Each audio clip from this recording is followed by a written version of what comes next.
हमारी आपकी सेहत सामाजिक सरोकार से जुड़ी होगी हर बार विशेषज्ञों के साथ। होगा एक संवाद सुबह 8:45 पर 102.8 FM रायबरेली पर।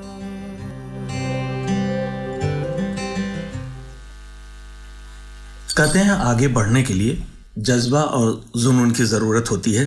ऐसे में यह आवश्यक हो जाता है कि हम अपने परिवार को या अपने समाज को किस रूप में ले रहे हैं और उसी अनुसार हम ढालने की कोशिश करते हैं। जैसा समाज होता है वैसे ही हमारी प्रगति का रास्ता खुलता है, हमारे प्रयास उसी में समाहित होते चले जाते हैं। लेकिन बात जब आती है अपने बच्चों की या फिर समाज में योगदान की, तब पता चलता है कि हाँ, यह कितना कठिन डगर है। आवश्यकता इस बात की होती है कि हम समय समय पर सलाह लें और सलाह दें।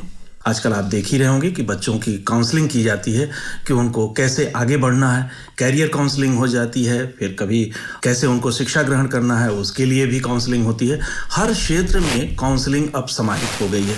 हॉस्पिटल आप जाते हैं तो वहाँ भी देखिए यही डॉक्टर करते हैं, दवा से ज़्यादा कहते हैं कि उनकी जो सलाह होती है, उनकी बात करने का जो तरीका होता है, वह भी काफ़ी कुछ निर्भर करता है आपके स्वास्थ्य को कि कितना जल्दी ठीक हो पाएगा। मनोवैज्ञानिक रूप से इसे हम यही कहते हैं, समझते हैं। लेकिन जब यह किसी रोग में परिवर्तित होता है तो उसे हम अवसाद कहते हैं। और आपने भी सुना होगा कि वह आदमी अवसाद से ग्रसित है या फला आदमी ग्रसित है। तो अवसाद ये है क्या, इसको जानेंगे और इसका लक्षण क्या है, और साथ ही साथ कुछ सुझाव मिल जाएंगे। अब आप सोच रहे होंगे नाम तो हमने बताया नहीं। श्रीमती रूमा परवीन जी हैं जो कि मनोवैज्ञानी हैं और इनके पास तमाम तरह के ऐसे तथ्य हैं जिनको आप जानकर अपने जीवन को सुचारू संचालित कर सकते हैं।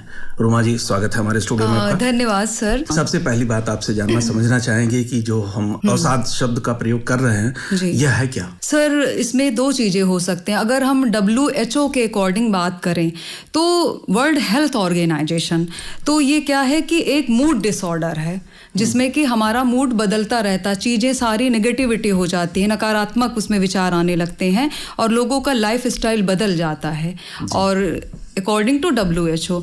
लेकिन क्या है कि अगर हम अपने भारत देश की बात करें, क्या है कि अगर कोई उदास है, ऐसे चुपचाप बैठ गया तो लोग को नॉर्मल सी कह देते तुम डिप्रेस्ड हो, तो वो थॉट उसके दिमाग में चला गया, सबकॉन्शियस माइंड में, वो धीरे धीरे फिर डिप्रेशन में रियल में चला जाता है। लेकिन सच्चाई ये है कि एक दुखी इंसान, एक सुस्त है, एक परेशान है थोड़ा, तो वो उसको अवसाद नहीं कहा जाता। अवसाद का मतलब आप लगातार अगर 2 हफ्ते तक आप उदासी है, आपको जो चीज़ें हॉबीज़ आपकी थी वो चीज़ें आप नहीं कर रहे हैं, आपको अच्छा नहीं, आपकी नींद प्रभावित हो रही है और आप क्या है कि जो एक्टिविटी करते थे वो आप नहीं कर रहे हैं, आप किसी से मिल नहीं रहे हैं, अपने आप को आइसोलेट कर लिया है, तो आप डिप्रेशन में है। इसमें 3 तरह के होते हैं। एक होता है माइल्ड होता है, दूसरा मॉडरेट होता है, तीसरा सीवियर होता है। तो माइल्ड में नॉर्मल सी काउंसलिंग करा के अपने से बड़ों से बातचीत करके ठीक किया जा सकता है। लेकिन जो मॉडरेट होता है तो उसमें मेडिकेशन, वो ये सारी चीजें आती हैं। ये आपने लक्षण बताया कि क्या क्या लक्षण होते हैं इसके। चिड़चिड़ापन, लेकिन अवसाद भी तो कई तरह का होता होगा, जैसा कि आपने 3 स्टेजेस उसके बताए। लेकिन इन 3 स्टेज से अगर हम थोड़ा सा अलग होते हुए तो विभिन्न क्षेत्रों में जो काम कर रहे हैं, देखिए कोई मजदूर है तो उसको अलग तरह की समस्याएं होंगी, अलग तरह से उसमें लक्षण आ सकते हैं। बिल्कुल। और कोई शिक्षार्थी है तो उसके लिए अलग से हो सकती है। क्या कुछ आपने अनुभव किया है कि कैसे कैसे समाज में कैसा कैसा देखने को मिलता है? देखिए सर, समाज में अलग अलग तबके हैं। अगर कन्वेंशनल की बात करें तो आपने सुना होगा कि घरेलू अलग हैं, जो मजदूर उनकी अलग समस्याएं हैं, बेरोजगारी है, करियर है या किसी की शादी नहीं, ये सब कन्वेंशनल उसमें आ जाए, पारंपरिक। लेकिन अगर हम बात करें करंट सिनेरियो में, जो हमारा स्टूडेंट है वो परेशान है और युवा परेशान। अगर इसकी एज क्राइटेरिया की बात करें तो 15 से लेकर 29 साल तक के लोग काफी डिप्रेशन में, अवसाद में हैं। और आंकड़े भी हमारे पास है कि 5% वयस्क जो हैं, और इसमें पूरे इंडिया की अगर हम लेते हैं तो समझ लीजिए कि टोटल जो है 19.73 करोड़ अवसाद से लोग ग्रसित है, 20%। हाँ जी। और हर भारतीय 7 में से 1 इंसान अवसाद में है। अब बच्चों के, स्टूडेंट की बात, क्योंकि अभी पेपर चल रहा है, पेपर हो रहा है, प्रेशर भी उनके ऊपर है, क्योंकि जो उन्होंने तैयारी की है उसमें उनको घबराहट, बहुत बच्चे पैनिक पैनिक हो जाते हैं। एक मैं केस बताना चाहूँगी, जब मैं केंद्रीय विद्यालय रायबली में थी तो वो बच्ची थी, मैथ से उसको फोबिया था, तो वो क्या सर पेपर दे रही थी, अचानक से पेपर से उठ के बेहोश हो जाना, फिर काउंसलिंग रूम में आई, फिर उसके फादर को भी बुलाया गया, फिर मैं लगातार उसको वो सर फिर पेपर दे, फिर बेहोश, फिर उस बच्ची ने बोला कि मैम मेरे पास आप बैठिए, फिर मैं ऑल टाइम बैठी रही तो उस बच्ची ने पेपर दिया। ये सर स्टूडेंट का बहुत है, इसमें घर का असुरक्षा की भावना वहाँ जागृत होती है, इमोशनल सपोर्ट समस्या होती है। लेकिन जैसा कि आपने बताया कि 15 साल से लेकर के 29 साल तक हाँ डिप्रेशन 20% लोग ऐसे हो गए। लेकिन इस एज ग्रुप में किसी को पढ़ाई का है तो किसी को नौकरी पाने का है। ये बहुत लंबा एक आपने बताया ग्रुप। इस ग्रुप में अगर हम बच्चों की ही बात करें, क्योंकि परीक्षाएं शुरू हो गई हैं और शुरू होने वाली भी है कुछ, तो ऐसी स्थिति में बच्चों को सबसे पहली बात जो है वो क्या ध्यान रखनी चाहिए? बच्चों को सर ध्यान रखना तो जरूर, लेकिन उससे ज्यादा इम्पोर्टेंट है कि घर का माहौल आप अच्छा रखें। अच्छा, पेरेंट्स ना जैसे पढ़ो तो आप बच्चे को ध्यान देते, खाना दे रहे, पीना दे रहे, सब कुछ कर रहे हैं, लेकिन उसकी मेंटल स्टेटस क्या है आप अपने टाइम का सोचिए और उसको इमोशनल सपोर्ट दीजिए। बेटा तुम अच्छा करोगे, तुम्हारे अंदर बहुत पावर है, तुम बेस्ट अपना दे सकते हो। उसको ये ना कहे कि उठो पढ़ो तुम्हारा फिर फेल, जो शब्द होते हैं उसके सर बहुत बड़ा इफेक्ट पड़ता है, वो डायरेक्ट हमारे सबकॉन्शियस माइंड में। तो पॉजिटिव माहौल रखना है, पॉजिटिव बोलना है, बेटा आप अच्छा करो और सब कुछ अच्छा होगा। खेल का नाम ही नहीं लेना है, शब्द सर ब्रह्मांड में चला जाता, फिर चलता है लॉ, फिर वो फीडिंग हो गई ना, नेगेटिविटी में चला गया।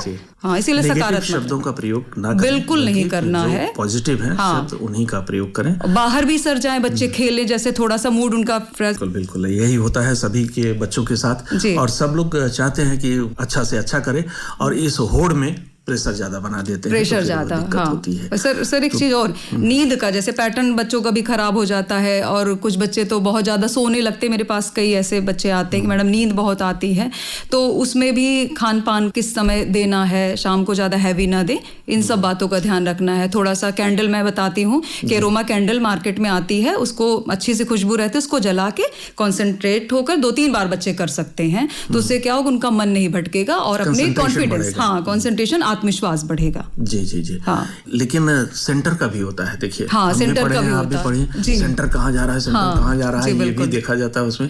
तो ये भी एक प्रेशर होता है। ये तो लाइलाज है, कैसे इसको सर इसको एज ए साइकोलॉजिस्ट मैं बताना चाहूंगी कि इसके लिए क्या करना है कि जैसे प्री बोर्ड का जैसे एग्जाम होता है, तो वैसे भी बहुत सारे यूट्यूब पर भी भरे पड़े, और पेरेंट्स की जिम्मेदारी है कि वो चीज बच्चों के दिमाग में बार बार एक इमेज बनाए, इमेजिनेशन की हाँ सेंटर है, डोंट वरी, मैं जैसे नॉर्मल पेपर देता था मैं इसको भी पेपर दे रहा हूँ। तो जब कोई चीज हम दिमाग में अपने बार बार उसका वो करते हैं ना, तो वो चीजें खत्म हो जाती है। डिप्रेशन में तब व्यक्ति ज्यादा आता है, यानी छात्र ज्यादा आता है।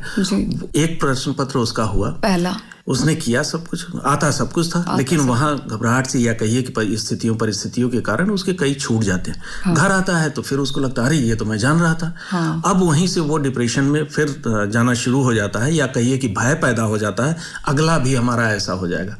ऐसे बच्चों को क्या कहें? ऐसे बच्चों के लिए ये है कि उसमें बच्चे अपने आप से बोलें, जैसे पेपर देने गए, बाय द वे कभी कभी क्या होता है कि पेपर दे रहे हैं, आता हुआ भी नहीं कर पा रहे हैं वो, तो उसमें जो सिंपल वाले जो क्वेश्चन जो करके आए हैं या जो करने जा रहे हैं, जो आ रहा है आप उसको करिए। उसको करने से क्या होगा कि हमारे ब्रेन में ऐसे serotonin chemical release, hormones release होते हैं, तो उससे क्या होता है, हमारा सेल्फ पावर बढ़ जाता है। तो बाय द वे आपका पहला पेपर गड़बड़ हो, डोंट वरी, आप अभी और बच्चे उस पर ध्यान दें, और पेपर में जब जाएं जो आपको आ रहा है उसको करें, थोड़ा सा करें, कॉन्फिडेंस बढ़ जाएगा। जो नहीं आ रहा वो भी फिर आने लगता है, क्योंकि सब कुछ एमिगडाला एक होता है फियर वाला, हमारा ब्रेन का पार्ट होता है, तो वो जब फैल जाता है तो हमारा सेरोटोनिन वो थोड़ा सा कम हो जाता है। उसको छोटा करने के लिए आप वो जो आता है उसको करेंगे तो सेरोटोनिन बढ़ेगा, तो उससे आप कंसंट्रेशन पावर भी बढ़ेगा, पेपर भी आपका अच्छा होगा। अब आते हैं आधी आबादी पर, यानी महिलाओं पर यह सब बहुत जरूरी बड़ा क्षेत्र है, और तरह तरह से वो जूझती हैं, घर से, परिवार से, समाज से, तमाम झंझावात होते हैं। बिल्कुल। ऐसे में आपने क्या ऑब्जर्व किया है? रायबरेली जैसे छोटे शहर या गांव में भी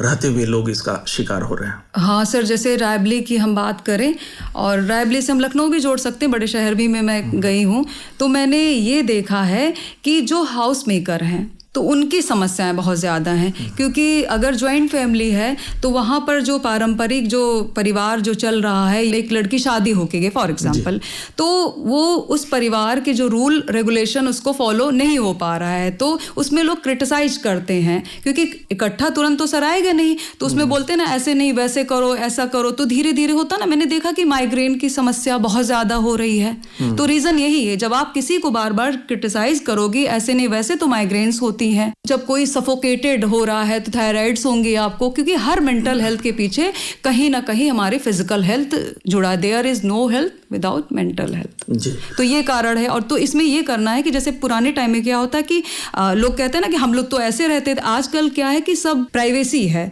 तो बाहर अगर नहीं जा रही घर की महिलाएं, हाउस मेकर मदर हैं और किटी पार्टी उनको करना चाहिए, तो घर में रह के सेम एक एक्टिविटी एक जैसा कर करके, तो कहीं ना कहीं स्ट्रेस चिड़चिड़ापन तो उन्हें भी तो चाहिए, उनकी भी तो लाइफ है, तो थोड़ा सा कुछ भी करें, बाहर थोड़ा सा निकलें, इंटरैक्ट हो लोगों से, और फिर मूड बदलेगा, सेहत अच्छी, क्योंकि मेरे पास ऑलरेडी महिलाओं के ज़्यादा केसेस आते हैं। लोगों से जब इंटरैक्ट होती है महिलाएं दूसरी महिलाओं से, तो ये देखा जाता है ना, एक महिला अपने को बढ़ा चढ़ा करके पेश करती है तो दूसरी जो है डिप्रेशन में फिर आती होता है। ऐसा देखिए पुरुषों में भी होता है, खाली महिलाओं में नहीं।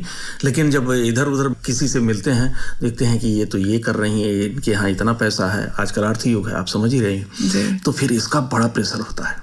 हाँ, तो इसका असर जैसे गाँव में बहुत ज़्यादा है, शहर में भी है, तो इसमें क्या करना है, काउंसलिंग बेस्ट है। तो इसमें क्या कि एक सही बंदा उसको समझाए कि आपकी जो क्वालिटी है आप खुद से प्यार करें। जब आप खुश रहेंगे, जो आप करना चाहेंगे ज़िंदगी में, तो आप आगे बढ़ें, क्योंकि खुश रहेंगे तो आपकी ज़िंदगी में खुशियाँ आएंगी। आप दुखी रहेंगे, किसी से चिढ़ेंगे, तो वो चीज़ें क्या होगी, नेगेटिविटी आपके थॉट्स हो जाएंगे। तो मेरा ये मैसेज है कि इन केस क्या करना है कि जो आपको मिल रहा है उसमें खुश हुई और मेहनत करिए, और नहीं समझ में आ रहा, आप परेशान हैं, तो आप काउंसलर है, साइकोलॉजिस्ट से मिल सकते हैं, या किसी बड़े बुजुर्ग से अपनी काउंसलिंग आप करा के। जी हाँ। ये सब बातें तो हैं, जितनी ही बातें करेंगे आप बताएंगे ही। तमाम क्षेत्रों में आपने काम किया है, लंबा चौड़ा अनुभव है, लेकिन हम चाहेंगे कुछ टिप्स ऐसा जो आपने अनुभव किया है और उसके आधार पर सुझाव के तौर पर लोगों को बता सकें तो बताएं। हाँ सर, मेरा ये सुझाव है कि अगर मेंटल हेल्थ को पहली बात तो स्टिग्मा समझा जाता है, इसको स्टिग्मा बिल्कुल भी ना मान, क्योंकि जब भी कभी बात आती कि आप मानसिक रूप से, तो लोग बोलते एक्सट्रीम लेवल पर ले जाते पागल, तो ऐसा बिल्कुल नहीं समझना है, लोगों को अवेयर करना है। अब लोग खुल कर आ रहे अपनी बात, जैसे सेलिब्रिटी की बात करें, दीपिका पादुकोण जी आई, शाहरुख खान को भी हुआ था डिप्रेशन, और सुशांत वाला ऑलरेडी सबको पता है। तो इसका मतलब है कि खुल के आप बात करेंगे, आप आइए, अपने रायबली में कितने साइकियाट्रिस्ट, तो इसमें क्या है कि आपको बात करनी है, बात जब करेंगे कोई चीज़ आपका दमन नहीं होगा, आप उसको बोलेंगे तो आप ठीक हो जाएंगे। और जैसे घर से बाहर डेली निकलिए, कुछ ना कुछ करिए, योगा है, एक्सरसाइज है, मेडिटेशन है, लेकिन डिप्रेशन में आप ये सोचें कि हम काउंसलिंग ना करवाएं, दवाएं ना खाएं, क्योंकि सीवियर उसमें दवा खानी पड़ती है। बहुत सारे ऐसे केस है कि लोग योगा करते हैं, कहते हैं डिप्रेशन है, ठीक ही नहीं हो रहा योगा से, तो बिल्कुल उस वहम में ना रहें। आपको काउंसलिंग जो थेरेपी हम लोग देते हैं, कॉग्निटिव बिहेवियर थेरेपी, सीबीटी, ये सारी चीजें हैं, साइकोथेरेपी, हिप्नोटाइज, तो उससे चीजें सही हो जाती हैं। लेकिन आपकी बातों से तो यही लगता है कि मूल तथ्य जो पहले से हम लोग सुनते रहे, हंसिए, हंसाइए, सजिए, संवारिए, है ना, ये फंडा जो है लगता है कि ज्यादा बेहतर होगा, जो सुझाव के तौर पर आपने बताया कि उसमें है।